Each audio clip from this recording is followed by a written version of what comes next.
Here. Mr. Wilcox. Here. Mr. Richardson. Present. Okay, at this time, Reverend John Smith, could you please stand for a prayer, please?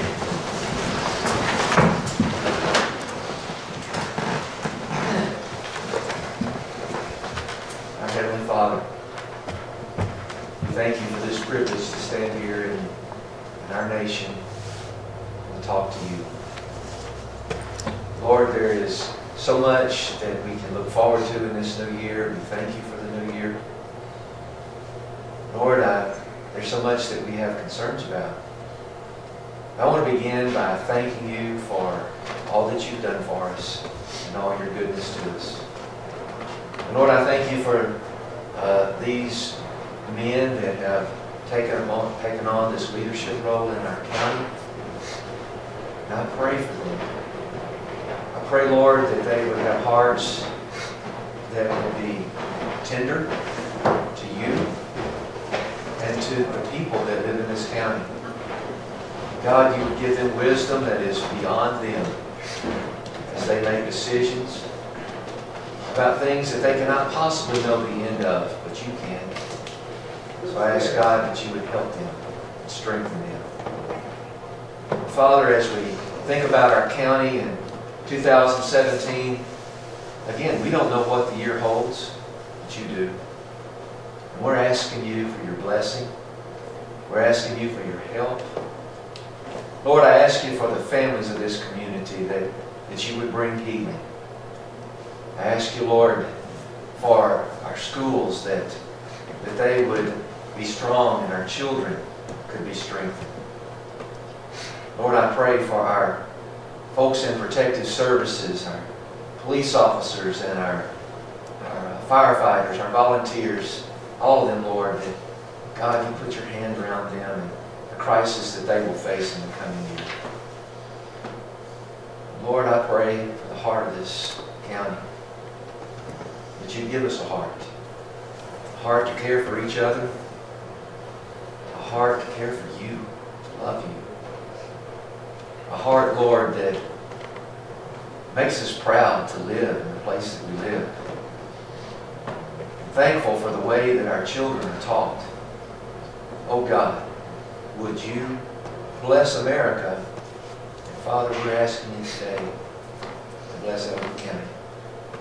I love you, and I thank you so much for loving us. I pray in Jesus' name. Amen. Amen. Don,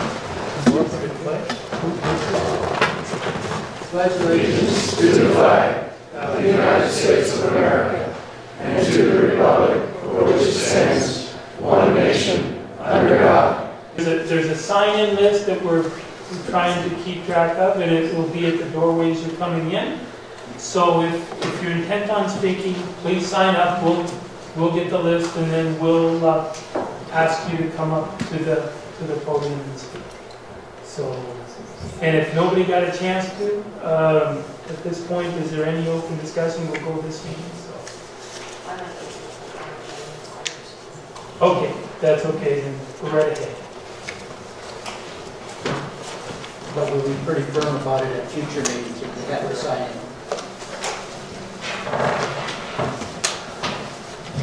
I'll follow the rules in the compliance officer. Ms. Victoria Dahmer of 1227 Coronado Road, Elizabeth, Colorado. I just want to thank you all for taking on the responsibility of being our county commissioners. I would like to propose that we have one BOCC meeting in the evening so other concerned citizens who cannot attend the meetings during the day can attend in the evening so they can have their concerns heard by you. And thank you, and look forward to 2017.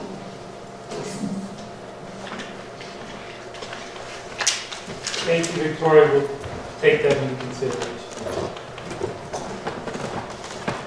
Since no one signed up, is there anyone else wanting to open comment? Okay. This time, we move on to discussion items.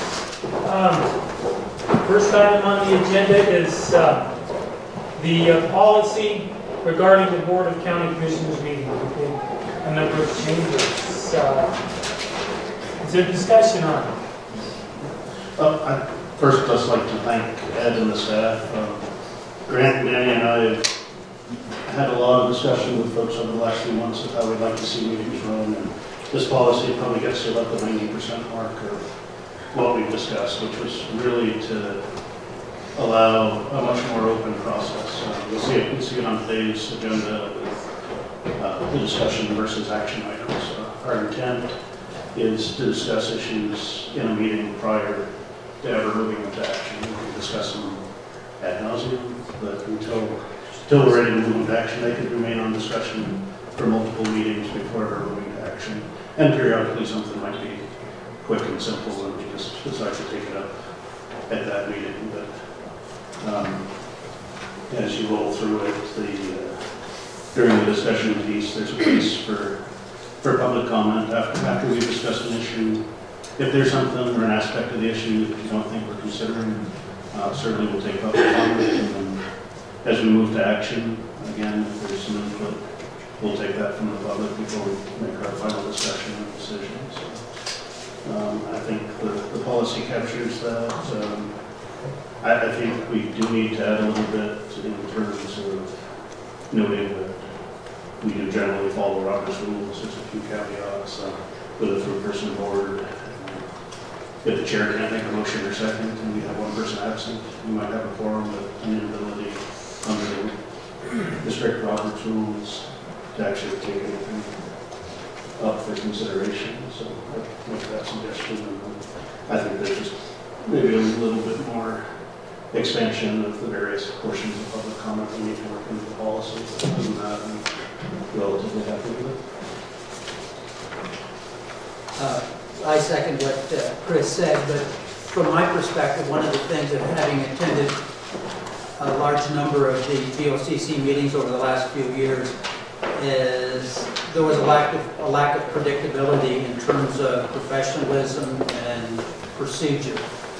And prior to us getting sworn in, we spent a lot of time saying, how do we make the format of these meetings such that the public will be treated with a little more respect and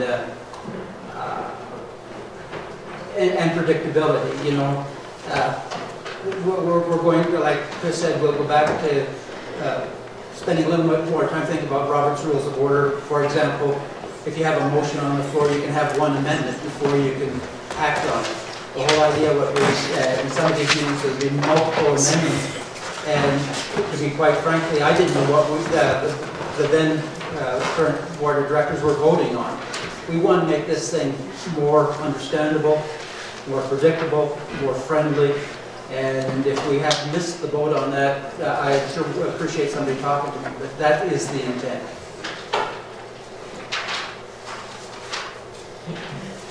Do we need a motion to adopt these? Well, there's I'll ask for a motion here in a second. Okay. And I wanted to thank the staff. We've made a number of changes.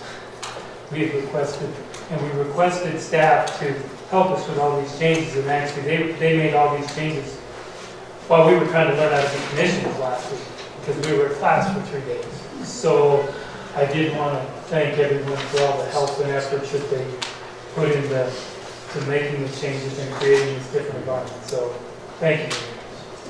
So go ahead. Just another thing you'll see, it was on the agenda today.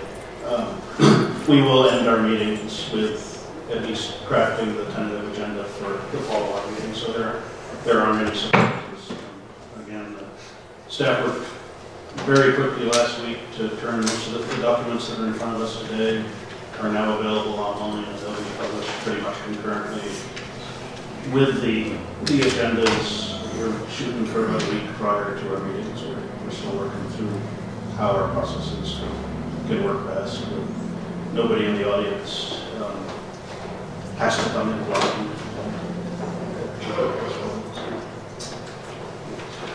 I do think we have a little bit more work than maybe next week. Okay. Is there any discussion out there on this topic? Thank you. All right, so what we'll do is we'll move this forward to the next meeting. As we could work with us and help them make a change. Thank you. Next item, since we pushed the tentative agenda to the end of the meeting, we'll go to the public trustee report, which is on your agenda. Commissioners, Evan County Manager. The treasurer was unable to be here today, so we would suggest that we move that report to the 25th.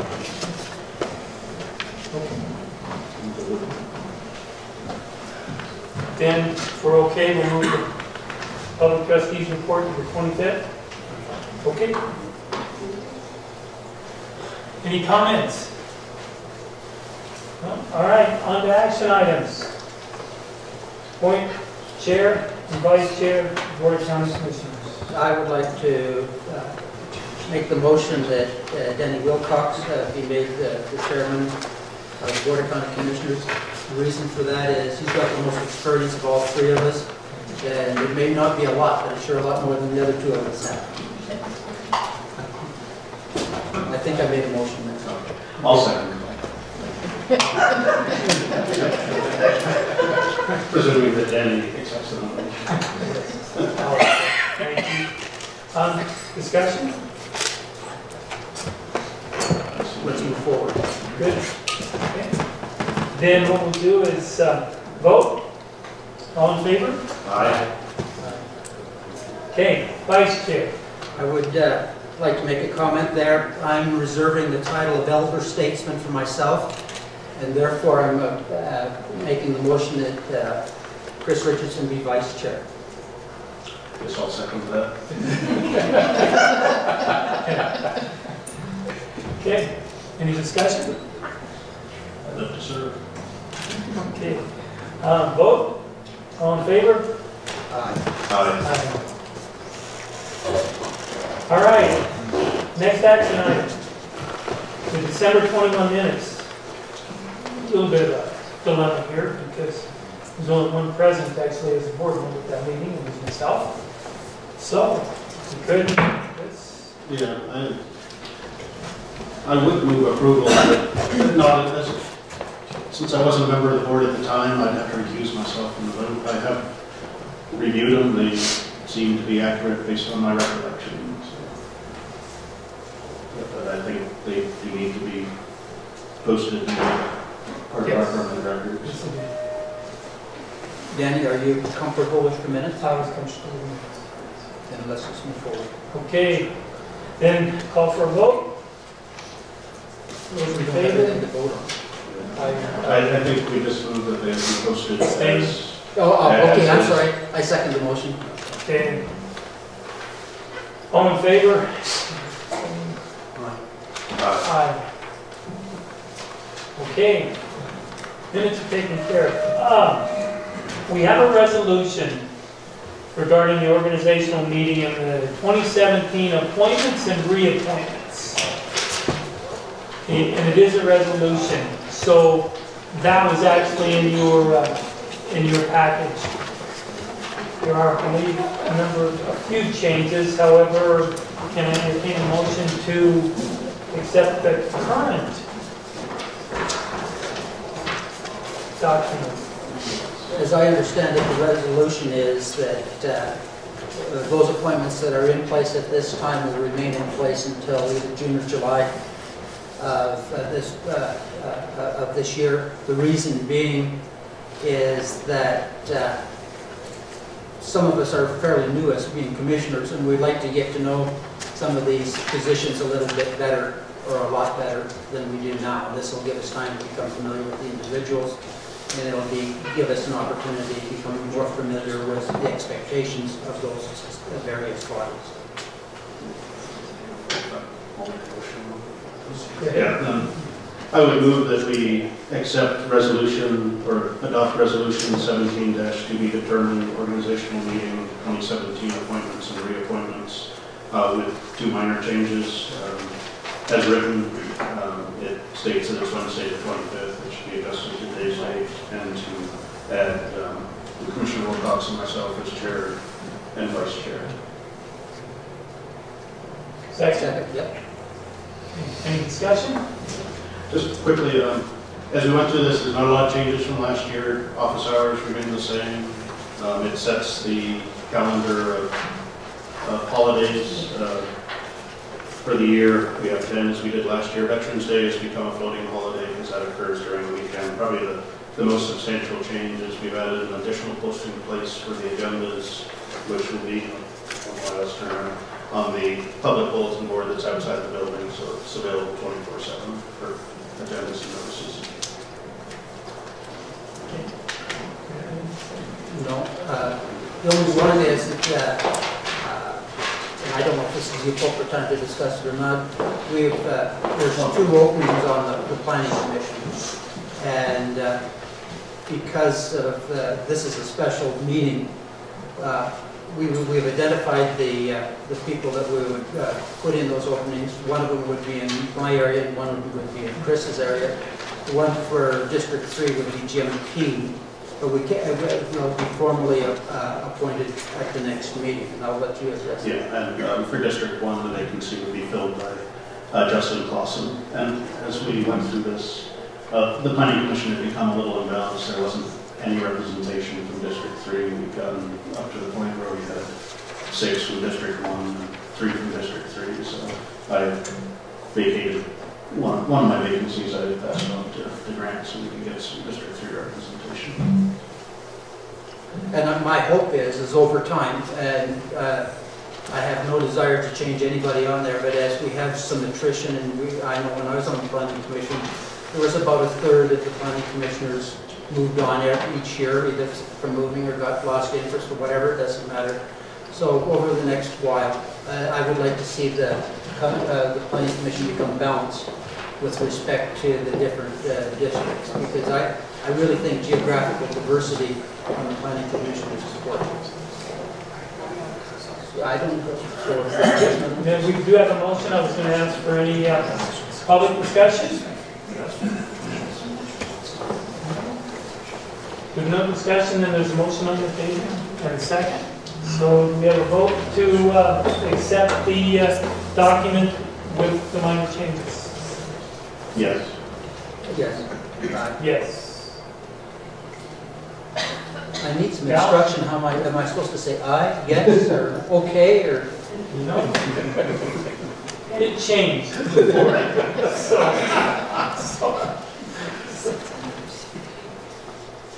Grant, whatever you want. Okay. Aye. All right. Aye. I'll change my vote to aye. Still not clear to me, Alex. Consistent. There we go. Thanks, Dallas. All right. Next item. Motion to amend the agreement for consulting services with Forstrin and Associates. Okay, I would like to make a motion on this, and again, a little out of order in what we're trying to accomplish by teeing things up for discussion prior to taking action. But this one, I think we just need to take some action on. So we originally envisioned the management of the contract very differently than what was finally approved. It's proven a bit clumsy by designating a 3-person board that only meets sporadically to provide day-to-day oversight of the contract. So I'm going to move that we direct our county manager to engage with Forstrin Associates on behalf of the Elbert County Board of Commissioners for the purpose of developing amendments to the current contract for the rural water supply study no later than the 15th of next month. Such amendments will address altering contract oversight in order to establish a single point of contact for management from the county, reducing county administrative and coordination burdens articulated in the original contract, and to do so in a manner that limits additional costs to the county. And I do so really just to help us move this along on a day-to-day basis. I'll second that motion, but I think some discussion is appropriate. Yeah. The transfer of information from the county to the contractor perhaps has been a bit awkward. And what we're trying to do is set it up so there's one person for the contractor to get county information.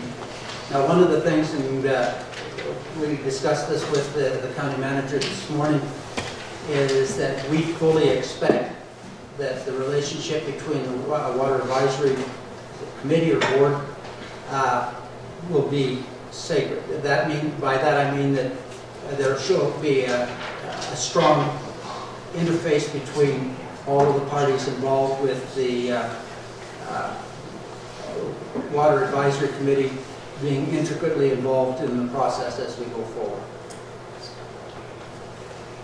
That's all I've got. Okay. Yeah, and I would expect, as I said, we took this a little overboard. There will be some changes. My expectation is we'll see this for discussion at several meetings before we take final action to make any amendments to the contract. So there'll be plenty of opportunities for discussion and public input as we move forward to final changes. Would it be possible for either the Water Advisory Committee or the contractor to come up and kind of give us a status report of where we're at? Sure. You have to.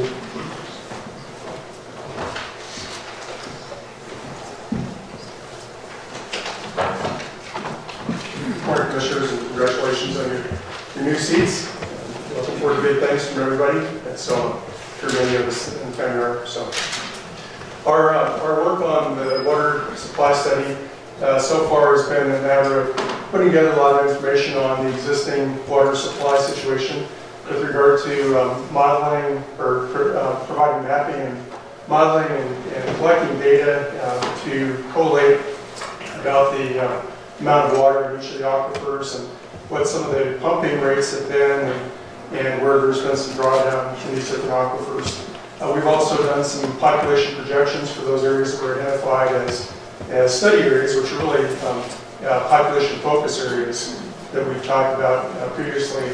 And those evaluations are showing that we've got a couple of different turns of the population growth in the coming years through 2050. And so we're planning now to have an open house, a study session, if you will. We'd like to get on the calendar for sometime in February, do a public open house where we can present our findings to that point and get input on the direction from the county commissioners. So the outcome when you're completed would be giving us some kind of a relationship between projected growth and the availability of the water to support that growth? Is that right? Right. Yeah, and then from there we will look and based on the population projections and the water needs through 2050, we'll look at what options are available, and if you continue pumping the wells that we have, what's that look like for that future versus do we need to reach out and bring renewable water to the county, and what's that alternate future look like? So laying out a few of those options, and we're planning to identify 3 options for that 2050 future. All right, thank you. Okay, thanks. Is there any further discussion out there on this topic? Go ahead. I would just like to ask the gentleman, how are the stakeholders? You'll have to go up to the mic. I can do that.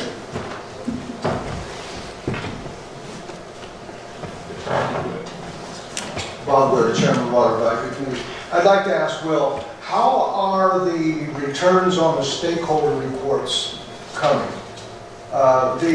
The value of the water study is really going to be on what we get from the stakeholders, and I would just like to know what the progress is on that. Okay? Music insurance. Yeah.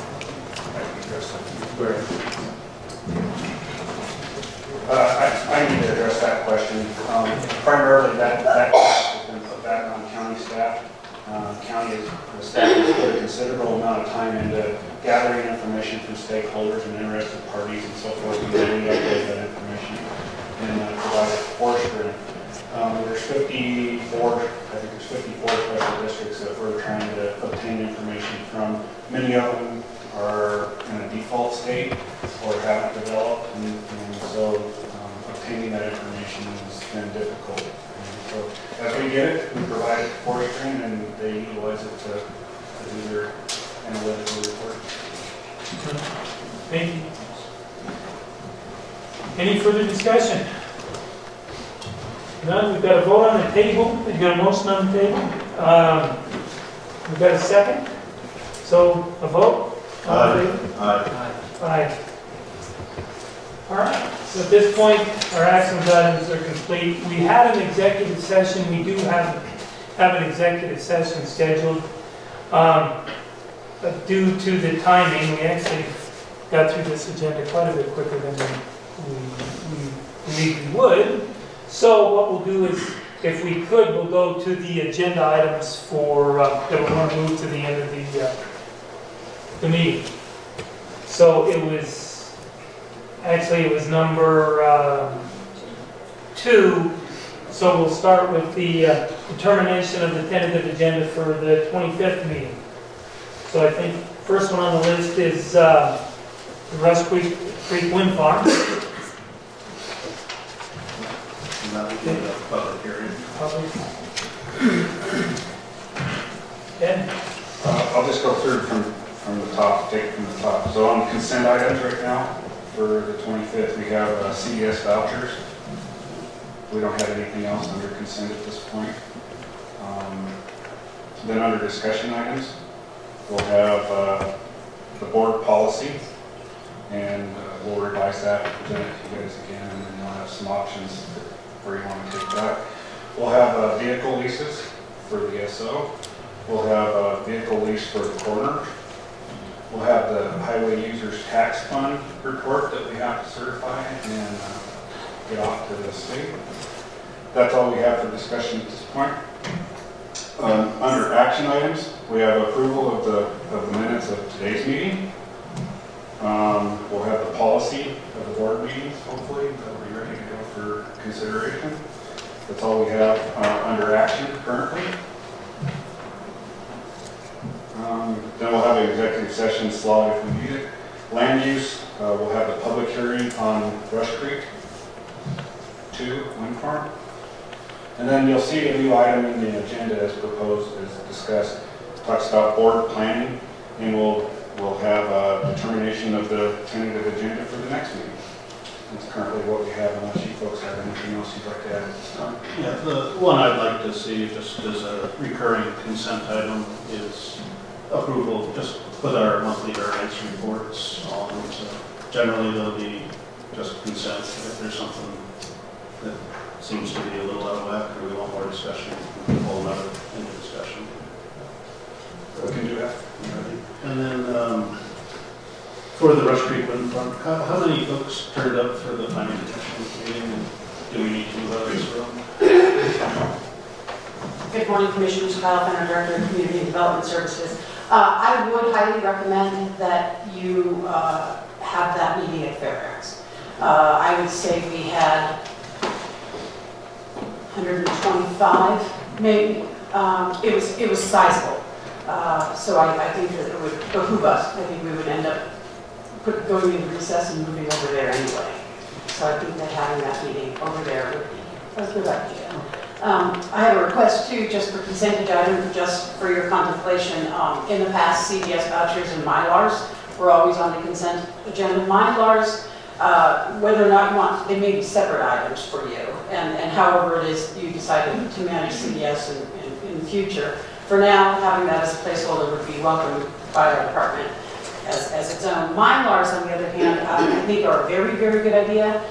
Applicants, that's the last step, of course, and they're running around getting signatures, etc. We always leave your signature for last, and they can't move forward with their project until that signature is there. We would very much like, you've already approved it, it's already actually been through its process. The signature is really that formality that finalizes it and allows us to record it so they can move forward. That would be a request. If you want to discuss that at another meeting, feel free, and I'll be more prepared to discuss it if you'd like. Keeping that on our regular meetings as consent is fine. This was a special meeting today. So. Any other items?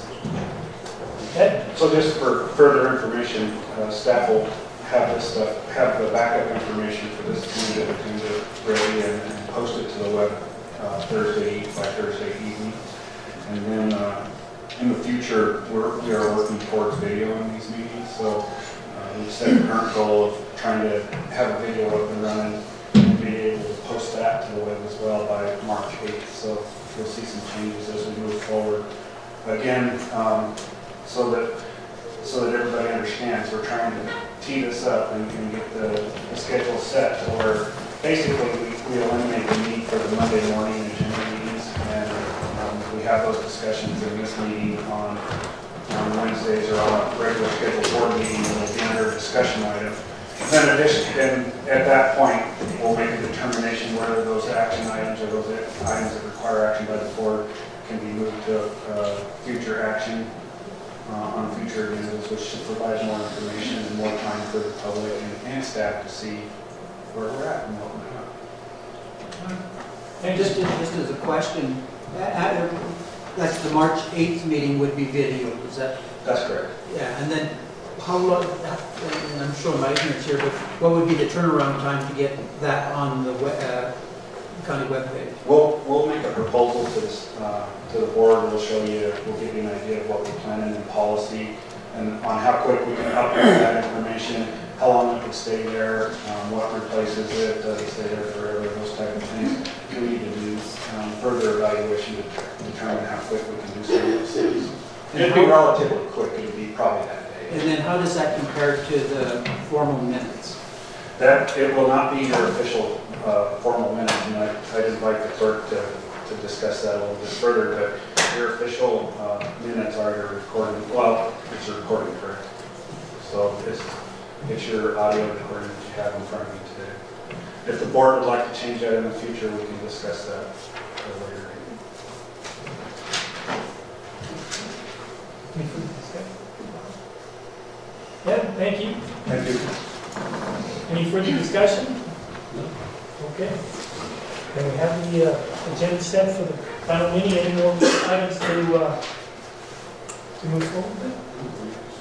All right, at this point, I believe the attorney present. Sure, we can go into executive session. Are they? Yeah, if we could. What we're going to do, we're going to call for an executive session at this point. Now, we're going to handle this a little differently. In the past, we've moved everybody out of the room. We're not going to do that. What we will do is we will adjourn here and go into a room, the three of us, and conduct our executive session, then return here. I expect this executive session may last about an hour. I would think it may be that long, and I apologize for the time, but we quite a bit to discuss. So, if that, can I entertain a motion to move into the... Mr. Chairman, I hereby move that the Elbert County Board of County Commissioners go into executive session with the outside counsel Nathan, Doug, and Meyer for the purpose of receiving legal advice on specific legal questions or issues pursuant to section 4-6-402, subparagraph 4, subparagraph B of the Colorado Revised Statutes. Second. I'll second that, but one of the things I would like to suggest to you is we just set a reconvene time of 11 o'clock so that the public can attend time. Good say, I believe it will be approximately an hour. I hope I can state that. If there was a notice, we could try. I don't know how long that will take. I'll second the motion, but let's try and be as nice to the public as we can. I think it'll be about. I do think it'll be about an hour. Okay. No earlier than 11 might be, if you run over, you can't help but running over. That's what I was Yeah, suggesting. no earlier than that. Yeah. No, earlier. Okay, all right, great. And that way, if they want I'm to sorry. have breakfast or something like that, they're welcome to do that. Thank you. Good. Okay, we I have second a it. motion and second. Vote. All in favor? Aye. Okay, thank you, folks.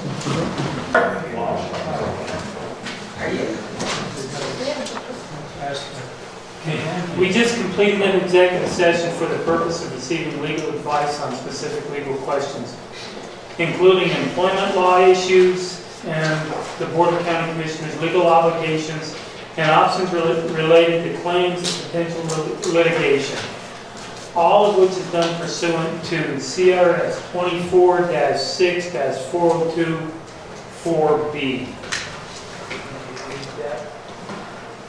Time is now 11:04, and the Board of County Commissioners have now come back out of the executive session. The participants in the executive session were Commissioners Thayer, Wilcox, and Richardson, and Attorney Ashley Schlegel. Correct? Ashley Schlegel, yeah. Thank you. The board took no formal action in contravention of Section 24-6-4024 of the Colorado Revised Statutes, and no adoption of any proposed policy, position, resolution, rule, or regulation took place. For the record, if any person who participated in the executive session believes that any substantial discussion of any matters not included in the motion to go into executive session occurred during the executive session, or that any improper action occurred during the executive session in violation of the Colorado Open Meetings Law, I would ask that you state your concerns for the record.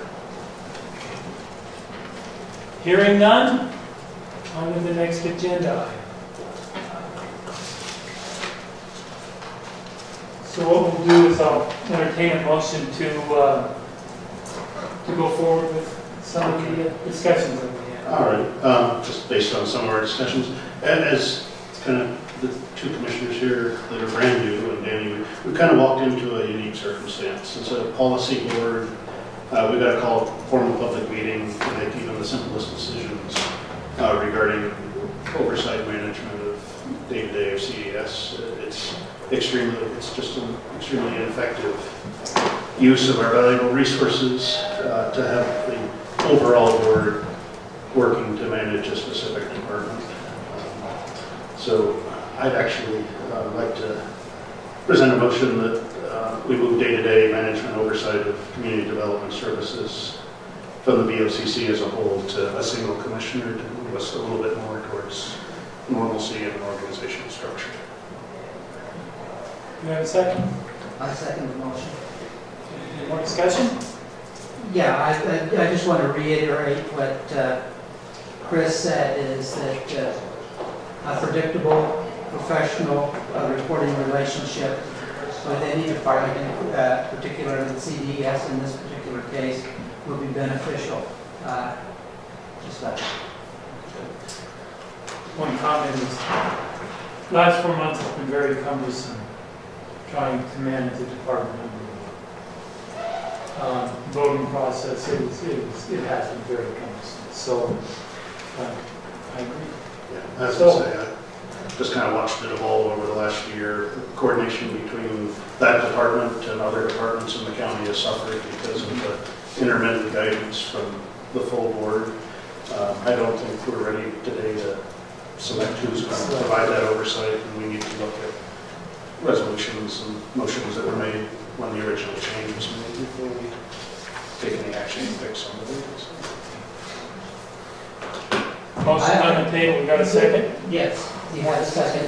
And the only comment is that we won't let this thing languish. We wish to get this put in a workable situation manner. I'm not sure what the right way to present it is as soon as we can. And the way that we would have to have it as an agenda item in terms of who is selected. So, just that. Okay. Motion on the table has been seconded. Call for a vote. All in favor? Aye. Aye. All right. With that, we're on the land use. And thank you. Got a presentation, conceptual presentation from Independence. I'm going to move to the table. So Right ahead. Hey, Commissioners, good morning. Thank you very much for allowing us here again. My name is Tim Kraft, representative of the Independence team at 1787 South Broadway. I know that I believe all of you have either As a board member or an audience participant seeing this presentation before, there are really no material changes. But knowing that really wanted to turn it over to you to see if you wanted to jump directly into a question and answer. If you'd like us to run through the presentation as we've done so before, or something in between. Mr. Kraft, I would like to make a statement before you make the presentation, and you may want to comment on it. I was on the Planning Commission for a long time, and during that period of time, the rules and regulations for cluster development were adopted. Yes. I was part of that adoption. I was also on the Planning Commission when Bandera, the predecessor to Independence, was acted upon, and I was one of the ones that was instrumental in putting that one-year sunset clause in the preliminary plat language, I believe it was. If you feel like that puts me in a conflict of interest, please say. I don't believe it does, but this is going to be one of those very unique situations where I was there before, and I expect to be there now. And so I think it's only courteous of me to point that out to you. No, I understand and appreciate the disclosure. We were aware that you were on Planning Commission at the time when this originally went through. We have discussed with legal counsel and have no issue with you continuing to participate as a board member. Now I'm going to ask the county attorney to say that this is okay also, if that's true.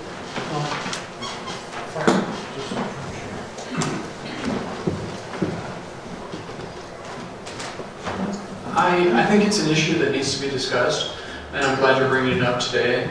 I know we had discussed it briefly last week. I'm not prepared to give a final opinion on it because I haven't asked you some other questions and kind of spent some time with you, Mr. Thayer, Commissioner Thayer, to kind of find out for myself your involvement and what went on. I'd also feel more comfortable once we have that discussion to talk with Independence's counsel about that issue. So if there's a formal agreement that can be reached, then maybe we can do that. But at this point, I'm glad it's been brought up. I would like to, continue a discussion with this and make sure Independence is on the same page. There's no, I will state that in my initial research on this issue, there's no absolute prohibition from you being involved in this process. I do not find anything that absolutely mandates your recusal. But we need to discuss it and make sure everybody's on the same page. Again, I just wanted everyone to be aware because we've just come from 3 days commissioner school and they just told us, tell everybody everything, don't keep any secrets. So. Okay. Thanks. In response to your could you please go through your presentation? Yes, sir. I appreciate that. Thank you. So this is actually exactly from the last one, so you'll see tonight as opposed to this morning. But ideally, we'll run through very quickly about ourselves as the development team, the project history, community outreach done to date, as well as our plan with it moving forward, the overall vision for the community, the actual conceptual plan, and then next steps moving forward, and finally the frequently asked questions that we've learned from working on the project for the last 2.5 years. As far as our actual team, collectively we have over 80 years of experience doing this type of development. Ranges from in-house legal expertise, financial expertise, state planning department, municipal planning department, and the like. We do have a long-term focus, which means we have a multi-cycle focus. Unlike some other projects that may have occurred in the past in Elbert County, we tend to have a decade-plus type horizon on any project that we get involved with. On this one, we've been working on it for a little over 2 years, and that includes our due diligence process, and then the multitude of planning and consulting work that we've done to help put together what you'll see in a moment. That does involve in the neighborhood of 6 law firms, 16 different attorneys, environmental consultants, wildlife consultants, land planning, open space, trail consultants, and the like. We are also committed to responsible development. We will not put a plan in front of you for any sort of community that we wouldn't be comfortable living in ourselves. And we do truly enjoy what we do. We like creating space. And we think that this plan is an execution of that. As far as the project history, this was approved with a preliminary plat and a PUD for 920 homes. The preliminary plat has since expired. We are moving forward with a preliminary and a final plat for a portion of the community that operates within the 920 home density established by the PUD. The adjudicated and decreed water rights have gone through the court process and are established based upon a 300-year requirement, which is unique to the county, not part of the state requirement. The location of the project is identified in orange up at the top. As you can see, it's on the county line, generally located in the northwest portion of the county. This is a screenshot from the county's master plan, which was designed back in 1996. I understand you guys are updating that document based upon roughly an 18-month timeline. But back in that day, it did identify this area as the existing growth in Elbert County, and this slide as the planned growth. Obviously, the Great Recession, the downturn, slowed a lot of that growth. But again, you can see that the planned project is within the identified growth area. This is from the same 1996 plan.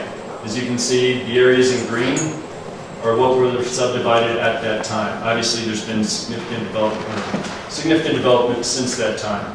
The project's located again in the orange. Here's a map that we compiled showing subdivisions that have happened since that 1996 document. The areas in purple and blue, the areas in purple represent municipal boundaries. The areas in blue are planned developments going through the process now. And then the Independence Project, again in orange, right in the center of the map. Community outreach. So far we've conducted 2 pre-app meetings, a community meeting, and this will be our 3rd work session. We've also conducted or held probably in the neighborhood of 50 to 60 phone calls and had somewhere in the neighborhood of 20 plus meetings. We have met with everyone on the western border, northern border, and eastern border. Have had a handful of conversations with property owners on the southern border and have offered to meet anyone that we know who's been outspoken against the project. We've tried to approach directly, either by phone call or in person, and in many cases have handed out business cards. Just recently, we've also engaged a community outreach group that in the coming months will be more involved reaching out to the community ahead of the actual formal hearings for the project. As a result of those meetings as well as the work sessions, we've made significant changes to the submittal. The true vision of the project is to create a best-in-class community for future Elbert County residents and existing Elbert County residents. The main, call it the driving concept, is cluster development. We'll touch on cluster development a little bit later, but essentially it moves density towards itself, creating larger areas of open space, and in doing so preserves more usable open space, nature and wildlife corridors, improves drainage conditions, and a whole bunch of ancillary benefits. We're also implementing a first of its kind in the state of Colorado water conservation plan. The goal is to set a higher standard for sustainability, water conservation, and usable open space. Along with that comes parks and buffer areas, as well as homestead preservation for the original Bentley homestead out there. And then we currently have planned somewhere in the neighborhood of 7 or 8 miles of trails open not only to the community residents, but to Elbert County residents as a whole.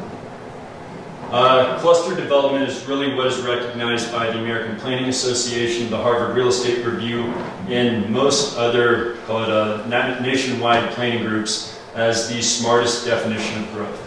Again, it creates bigger setbacks, larger usable open space, creates more tax revenue per road frontage, and cluster developments are typically more sustainable, not only from, call it an environmental standpoint, but also from an economic standpoint. The actual conceptual plan. This is a, call it a guide of how the community will develop. The areas identified in yellow will be the future development areas. That doesn't mean that all of that will be developed, but that's where develop will be located within. This area down on the bottom right is what we're calling Neighborhood 1. That's the portion that we've submitted a final plat for. As you can see, this neighborhood has about another 20% open space from what was originally designated. We anticipate the same to be true in these other areas. This plan has over 440 acres of open space, I believe. And I'll click through some additional charts that show how we pushed open space into some of the ridge areas, some of the low-lying areas, the more sensitive wetlands, how the trails connect throughout, and how the minor collector, which you see there, goes up from the existing Hilltop Road up to Singing Hills 1 mile north. Located on the southwest portion, you'll see a school site, as well as a potential fire site located on the main road also. The water and sewer facility will generally be located within this white curved line that you see there. We have communicated with the property owner on the right side, on the east side. They were comfortable with that. And then keep in mind that this distance there is about 1 mile. This distance here is about 2 miles. So that provides a significant setback from any other property owners outside of this property. Here is the same space, identified with a little bit less detail. So I took out some of the lines so you can see just how much open space is being preserved and just where the density will be located. And then on this map here, you'll see the trail system. And again, circling significant ridge lines, providing connectivity to Douglas County, and then through to the east with connectivity to future areas. The goal here, and this is really going back to the county's existing master plan as well as the most, call it a recognized smart development, is provide a variety of single family or variety of housing types. Everything within this community will be single family as dictated by the PUD. However, it will range from zero maintenance patio homes targeted for either young professionals or empty nesters to single family homes of various sizes, going up to most likely semi-custom and custom product in latter phases of the community on larger lot sizes. Goals to produce homes for family. Denver is obviously a growing market. Elbert County is slated to receive a significant portion of that growth. This is not a community here to create demand. We're here to supply the demand that is existing. Parks for gathering is something we take very seriously. We take great pride in that people will be enjoying the community center for barbecues for a long time. Preserved open space obviously does wonderful benefits. And then water conservation, again, is something we take very seriously. And will actually be the highest level of water recycling allowed in the state and the first to implement that allowance. Next steps. Moving forward still within the approved PUD, we'll continue to conduct community outreach. As we've said before, we're willing to meet with anyone. Happy to come down, sit across the kitchen table, and talk about anyone's concerns. The preliminary plat and final plat now have officially been submitted, and that is going through review through community development as well as their consulting baseline agency. From there, expect comments back, a couple of round of comments before we go before Planning Commission and subsequently the BOCC. Frequently asked questions are typically about water, traffic, and lot sizes.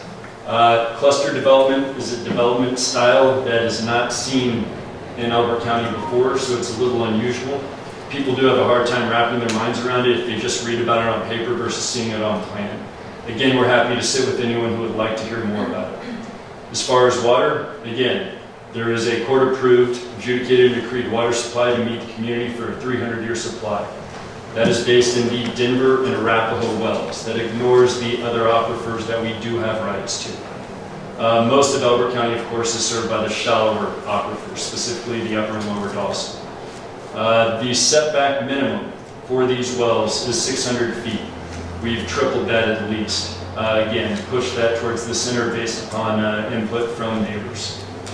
There are no other Denver or Arapahoe wells within that 600-foot setback, and this is a fairly established process. And this is actually something that's been established for about 120 years. Traffic concerns. First off, we're making significant off-site improvements to improve the connectivity within Elbert County. We have met with most of the referral agencies that will be affected. Most of them are very excited about the off-site road improvements we're making. For example, Both the school district and the fire district and the sheriff's office, in some cases, have to leave the county to travel north-south on this corridor. They actually have to move over to Flintwood to get up north to Singing Hills. The road improvements we're making will eliminate that necessity. There's significant impact fees, $4.5 million only to Elbert County. School districts and other agencies will benefit beyond that. And then most importantly, the community's got to pay its own way.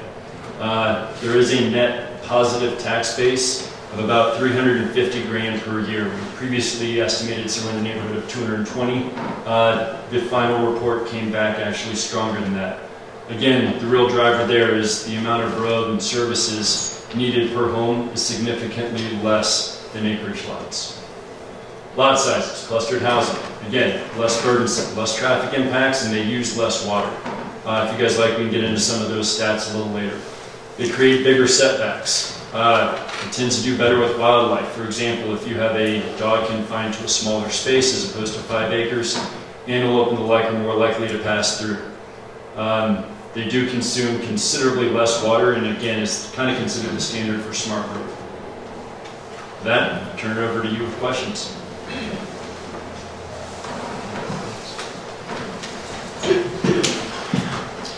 I would like to ask a question.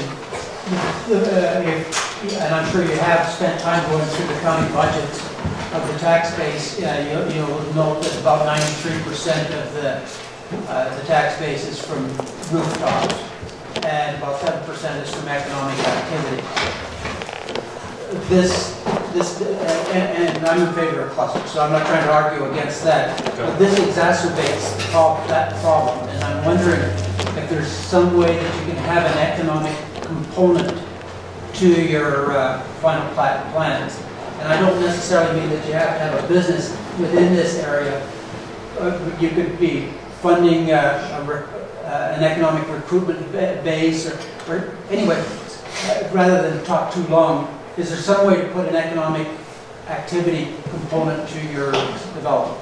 We're open to it as long as it's within the PUD, obviously. Happy to work with the county on that. I do want to reinforce that it is a $350,000 net to the county at build-out.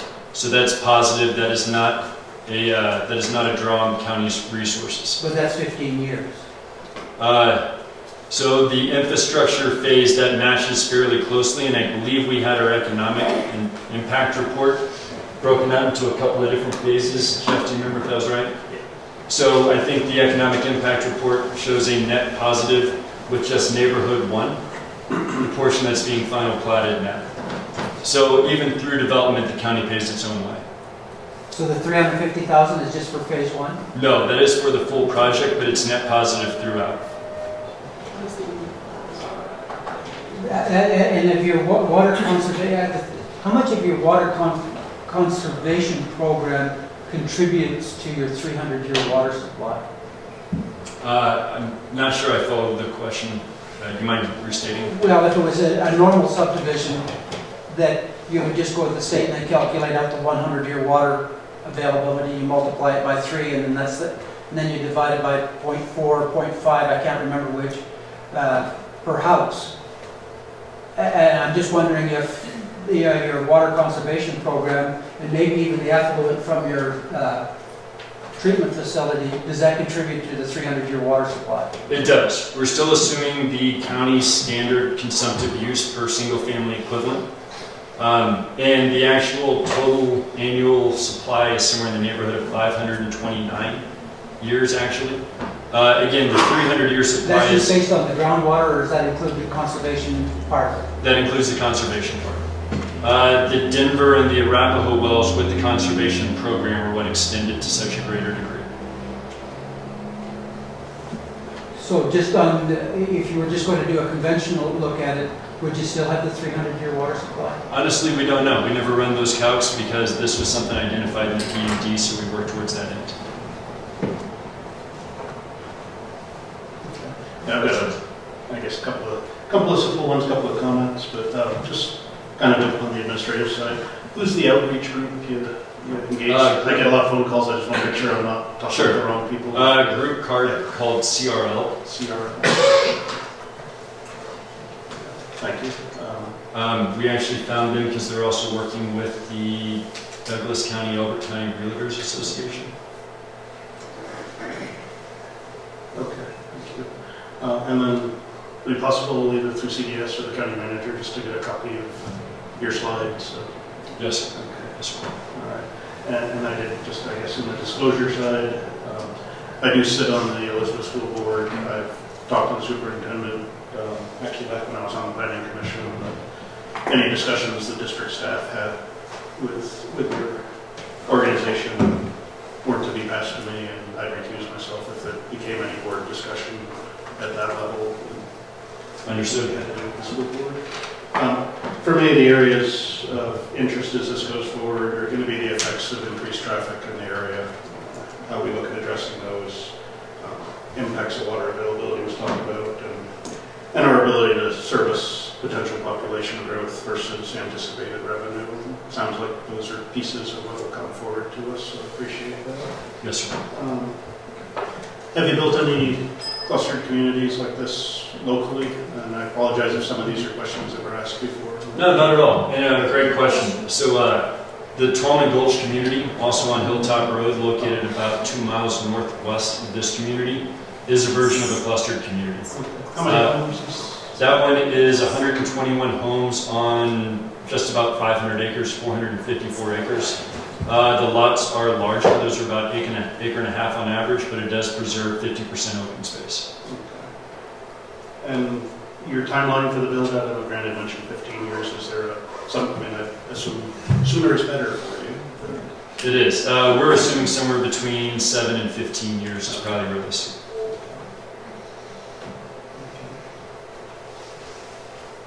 That's kind of my first round, I guess.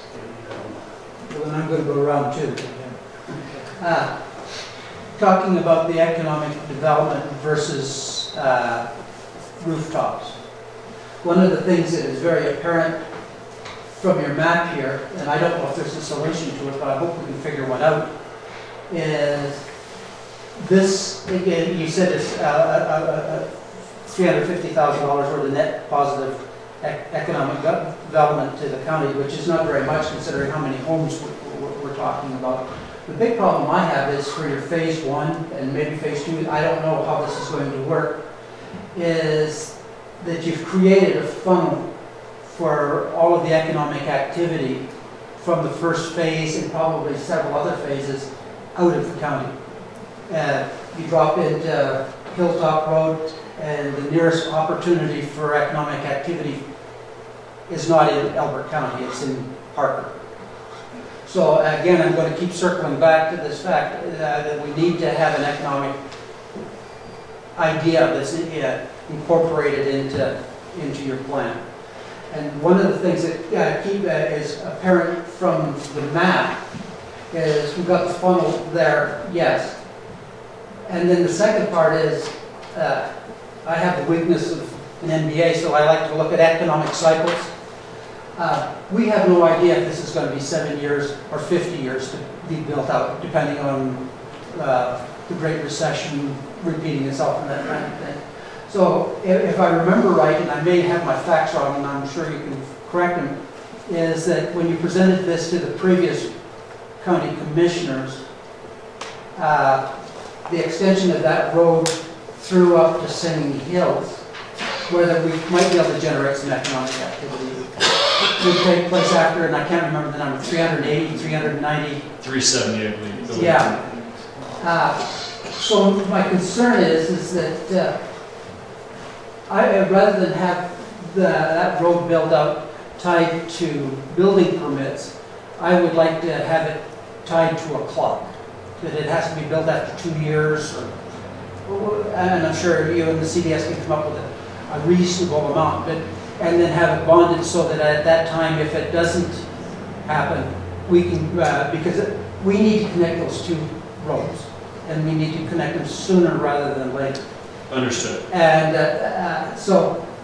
and I understand you're trying to stay with the PUD. The thing is if you amend the PUD, you don't kill the old one. If we mess up and turn down some improvements that you might have, that doesn't take away your opportunity. It just makes it better for you and for us. So, well, I guess what I'm asking is, if you have some imagination that can be slid into it in terms of economic activity for the county, I think it would be very beneficial. Love to work with the county on economic activity. We are moving forward to try to avoid amending a PUD and operating on the existing and currently approved PUD. That is what identified the 378th building permit requirement. But happy to circle back with our attorneys and see if there's a way to move things around without actually amending the PUD to accomplish the same goal. I would be happy to work with, or I think we'd all be happy to work, but we need economic activity in this county. And the ratio between economic activity and rooftops is terrible that we have right now. So I do want to come back to that because you're right, like 350,000 net positive for a community is not a whole lot of money. However, it is dramatically different than anything else in the county.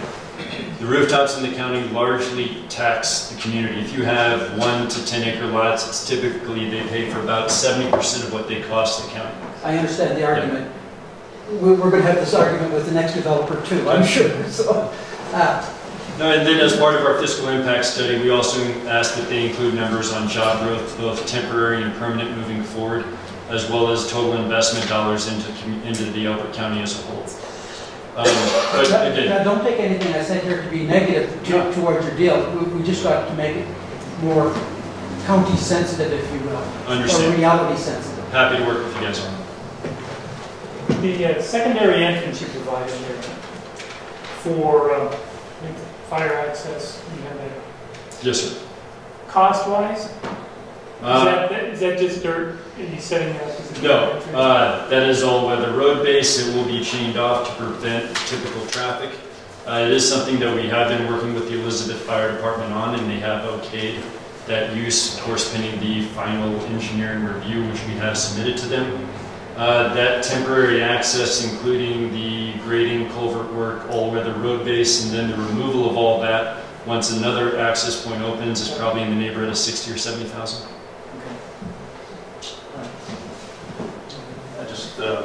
Along the southern boundary, the 150-foot setback, I like.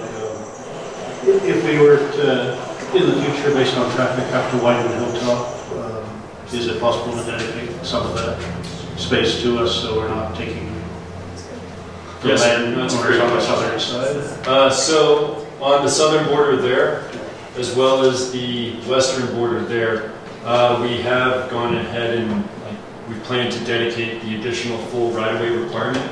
Part of that is on the southern portion that is included in our submittal to community planning. Thanks. And then the rights to land eventually moving up to Single Hills. Is that a private road currently, or? As far as we can tell, there was an easement going here at some point. That has since been vacated. It doesn't appear that there's prescriptive use easements there. It is not county owned by either Douglas County or Elbert County today. But you don't anticipate getting access to that land to put a road in? No, we've actually already begun discussions with the property owners along there. Okay. It's a multi-year need and discussion, but the wheels are moving on that as well. And that actually fits within both Douglas County and Elbert County's traffic master plans. Thank you. Is the road easement that Chris just talked about, would that come out of the 150 feet, or is that in addition? I believe that's in addition to, correct? Total setback from the back of right of way? Yes. So, Total setback from back of right of way. Okay.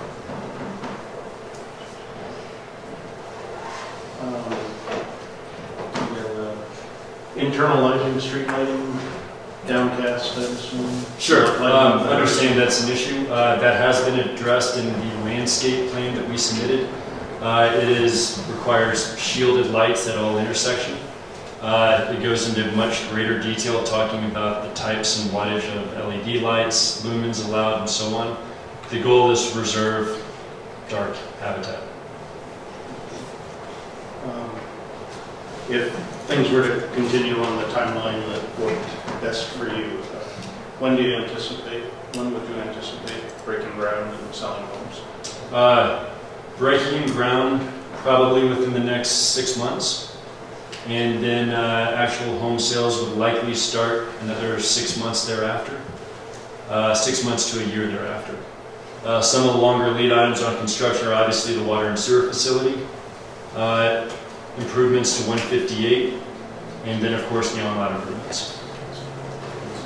As that, the sewage part plant, is that expandable as you build, or are you putting in full capacity initially? Or It is a phase program. Phase.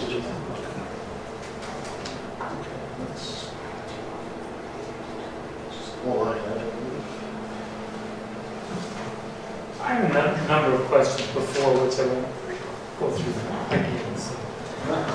One, traffic counts on 158 based on when you start development. Have you analyzed that and improvements on 158? Because I've driven that road. And We have. There are actually 3 levels of traffic studies done, or 3 sampling of traffic data that was taken to perform. The first was tied back to the original approvals. Second was conducted by us, I believe, last summer. And then we updated that to get the difference between the summer traffic and call it the school year traffic this past fall.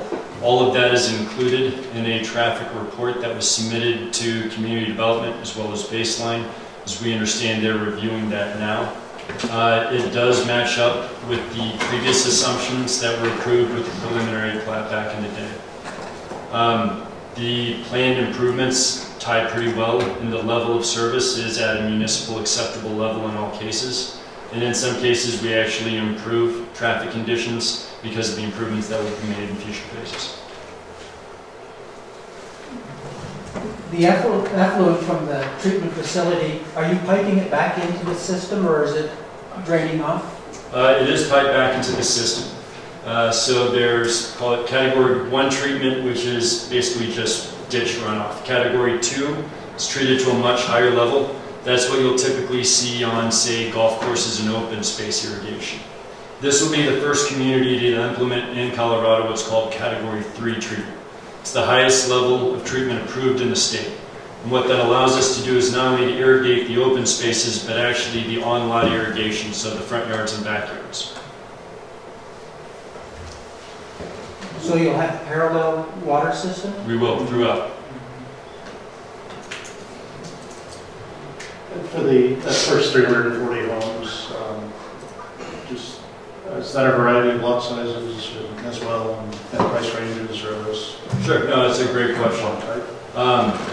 Jeff, can you pull up a slide of the final plat, if you would? But it includes 4 different lot sizes. We anticipate each lot size to have at least 1 different home type. So, and I say type as far as like the square footage range. More specifically, we anticipate the smallest lots probably to have homes in the neighborhood of 1,600 to 2,200 square feet above grade finished space. That excludes basement and 2-car garages. Most likely that go up to maybe 3,500 to 4,200 square feet on the largest lot sizes. Looking at multiple builders? Or? We are. Ideally, we'd like to have probably 4 builders in. Each one would most likely have probably 5 to 10 home plans per their segment of the community. So you're looking at somewhere in the neighborhood of probably 50 different home plans, each one with multiple different elevations. My eyesight isn't very good. What's the difference in the color coding on this? Those are the different lot sizes. So you've got the orange with the 50-foot fronts, the purple with the 60s, the blue with the 70s, and the reds with the 80s. So generally, moving through there are the 50s, the ones that back open space there are the 60s, 70s at the top there, and then 70s and 80s here. Should also note that that setback to the backyard line, I think, is about 280 feet. So even larger than the 150 that we promise here. And there's no direct driveway access off the main road? Correct. This whole road, which currently called County Road 5, will be unloaded with residential. I asked this before once about commercial development considerations in there. And I think you mentioned it was, we have to change the PUD. Right? Correct.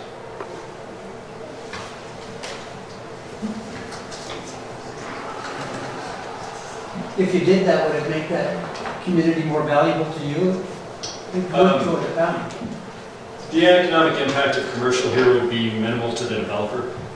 Something like that would probably be a net zero with the additional infrastructure costs necessary to connect it. However, I do normally like to include commercial in a project. I think it just makes for a better community. And if you're going to put commercial in here, what do you have any idea what that could be? So we have studied the PUD in great detail to determine what we can do now. What we've come up with is that the homestead, which will be a combination of restoring the existing buildings and building new ones, is to provide essentially a gravel crusher fine parking lot. The goal there is to dedicate that over to either the HOA or the district as a nonprofit that could then potentially host things like, say, farmers markets, 2 days a month and the like. We've also looked at housing small businesses in kind of a communal office space type situation, so that stay-at-home parents have an opportunity to go in and run a small business from the community rather than having to drive into town, again through the clubhouse. In terms of a location for commercial, at some, like if we have the flexibility within the PUD, either again in the Homestead area, Long County Road 5, maybe up here, maybe down there.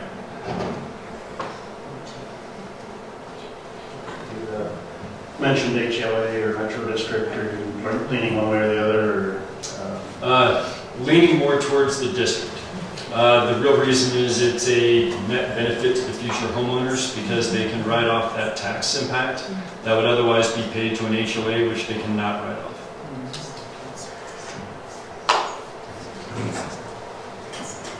In the land surrounding it, quite a bit of it, east on two sides is undeveloped.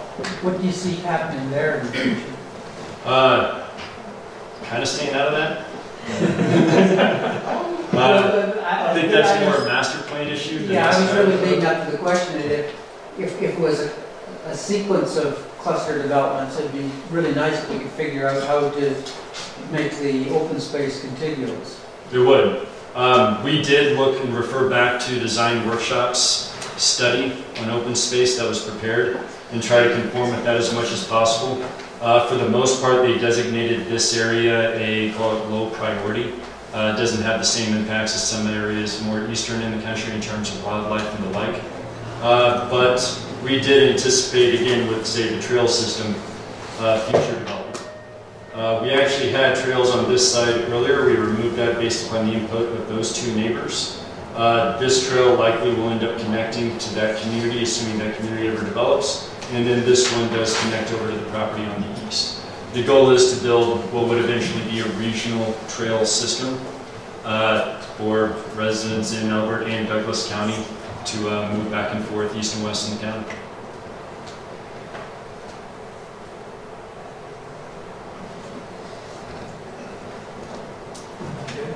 I like your presentation. Like I said, from my perspective, the two weaknesses are the road connection with respect to timing, and then an economic component somehow. And if you say, cut the storytelling and tell me what you have in mind, that's going to take a challenge. But economic development is, our budgeting process it just resonates with the fact that we need to make that part of the planning process. I understand.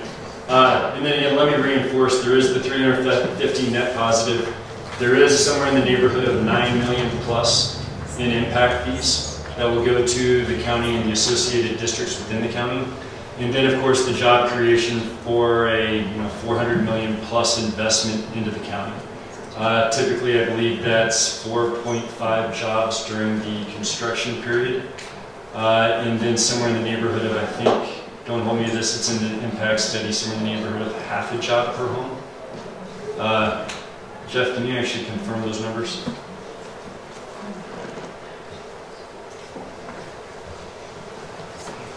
we'll come back to you with that.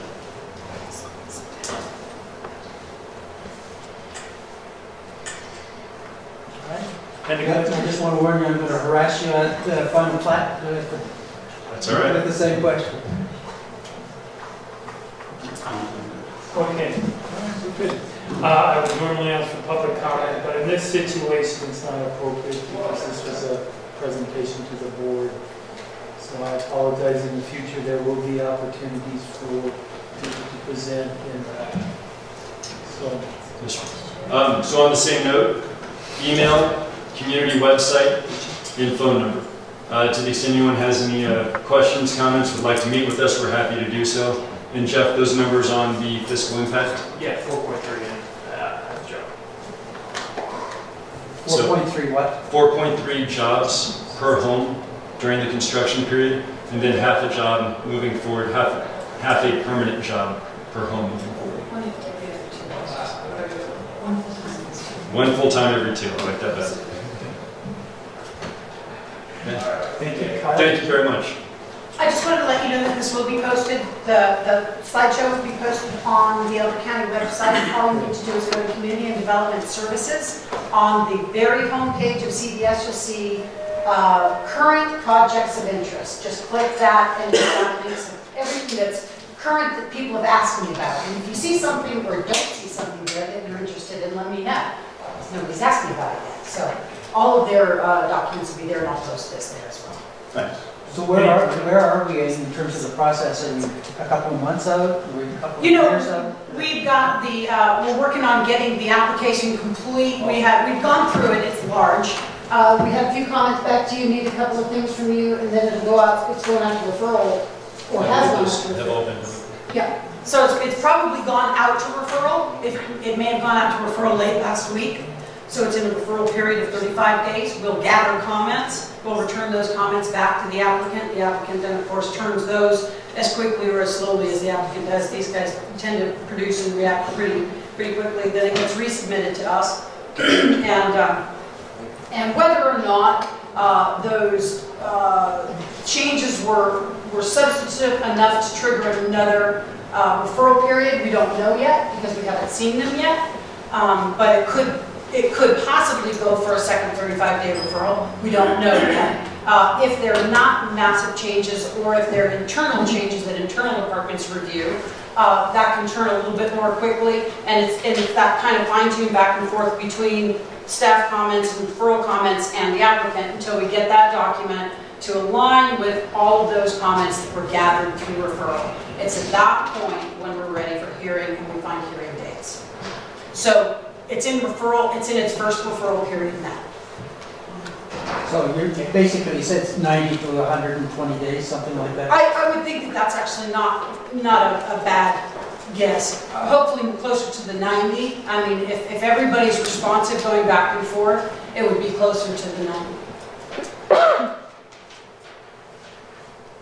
Okay. Thank you very much. All right, that concludes it. Motion to adjourn. So moved. So seconded. All in favor? Aye. Aye. Thank you very much.